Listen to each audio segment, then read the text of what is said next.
Freak the Mighty, Chapter 8, Dinosaur Brain. It turned out to be a cool summer. I figured we'd get in trouble for running into the pond. It looked bad for a while when the cops drove us home, and I got out all soaking wet and covered with gook. And when Grim was hosing me down, he had this really pruny look on his face, like he was smelling something bad.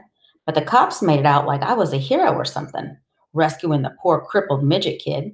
So Grim listens to the cops, and then he gives me this weird look like, imagine my surprise. And he goes in the house, and then Gran comes running out in her nightgown with this big fluffy towel, and she really makes a fuss. Me rescuing Freak. What a joke, right? Except that's must how it looked from a distance, because they never knew it was Freak who rescued me, or his genius brain in my big dumb body. Gram is there rubbing me with a towel, and her hands are shaking, and she's saying, "Oh, I saw those blue lights, and I thought the worst." And Grim is behind her looking at me real intense and shaking his head, and he's saying, "Who'd have thunk it, Mabel?" Which is maybe some kind of joke, because Gram's name isn't Mabel. Anyhow, they take me inside, and the first thing Gram does is give me a bowl of ice cream. And Grim, he keeps shaking his head, and he goes, "What this young man needs is a cup of coffee. Real coffee." And then he gets busy putting the filter in the machine and measuring out the coffee and standing by it while it drips through. And he's got this stern look like he's thinking deep thoughts.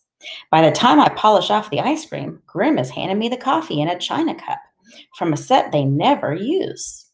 He gives me that cup like it's a really big deal. Maybe because I'm not allowed to drink coffee yet. And he's so grim-like and serious, I open my mouth to say, "What's the big deal? You really think this is my first cup of coffee?" "Yeah, right." And something happens, and the words come out, "Thank you, sir." And it's like I'm possessed or something. I have no idea where the things I'm saying are coming from or why. I go, "Thanks for the towel, Gram, and the ice cream. Could I have sugar in the coffee? 2 teaspoons, please." And Grim claps his hands together and he says, "Of course you can, son." And it's like, whoa, because he never calls me that. Always Max or Maxwell or that boy. Next thing, he's clearing his throat and coughing into his fist. And Gram is looking at the two of us, and she gets this Gram like glow.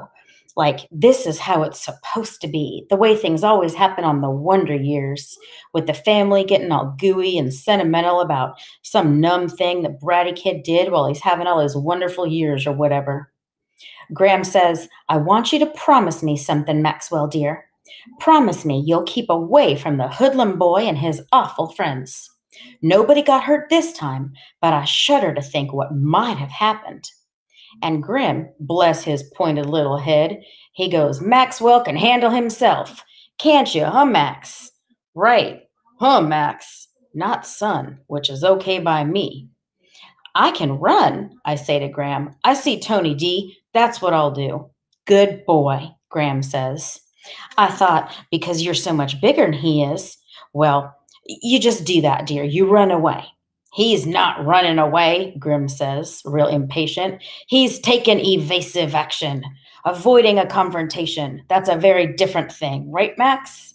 I nod and drink my coffee without slurping and decide it's better not to mention that Tony D carries a knife, and he's probably got guns too, because then Gram would only worry, and she's such a clunker when she's worried.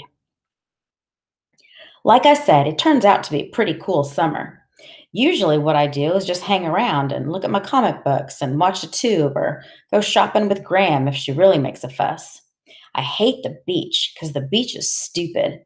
The cool crowd looking sleek and tanned, aren't we gorgeous? And because if you saw me laying on a blanket, you'd go, "Hey, why is that albino walrus wearing sunglasses?" So mostly I just vegetate in the basement and pick my navel, to quote Grim, Mr. Bellybutton Lint himself. Freak changes all that. Each and every morning, the little dude helps himself over and he bangs on the bulkhead, wonka, wonka, wonka. He may be small, but he sure is noisy.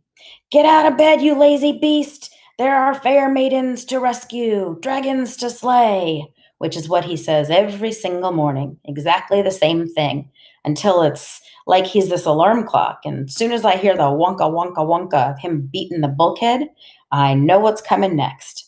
Fair maidens and dragons, and Freak with that wake up the world grin of his, going, "Hurry up with the cereal. How can you eat that much, you big ox?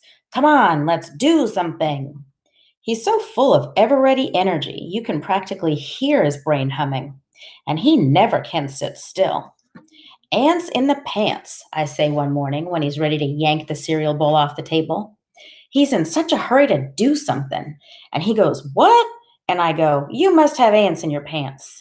And he gets this funny look and he goes, "That's what the fair Gwen always says. Did she tell you to say that?" And I shake my head and finish the cereal real slow.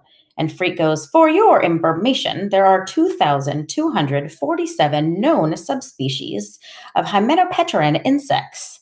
Latin name Formicidae, and none of them are in my pants," which cracks me up, even though I don't understand a word he's saying. "I propose a quest," he says.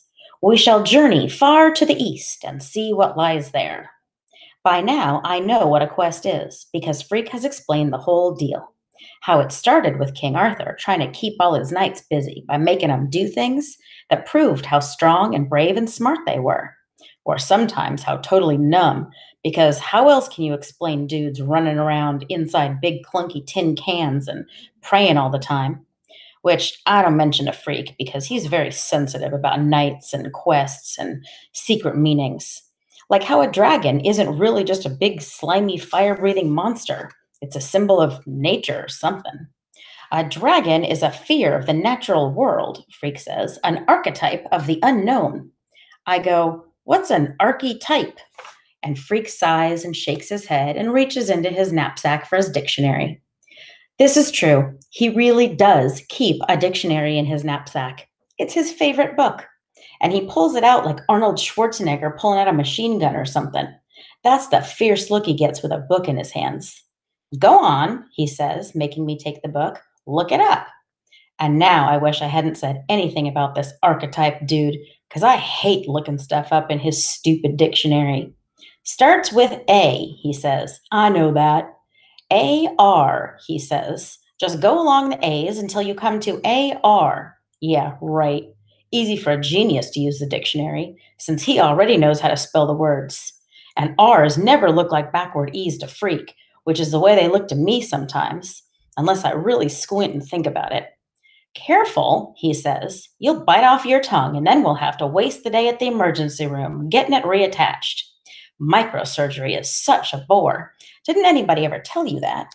"Huh?" I say. But I do close my mouth so my tongue doesn't stick out.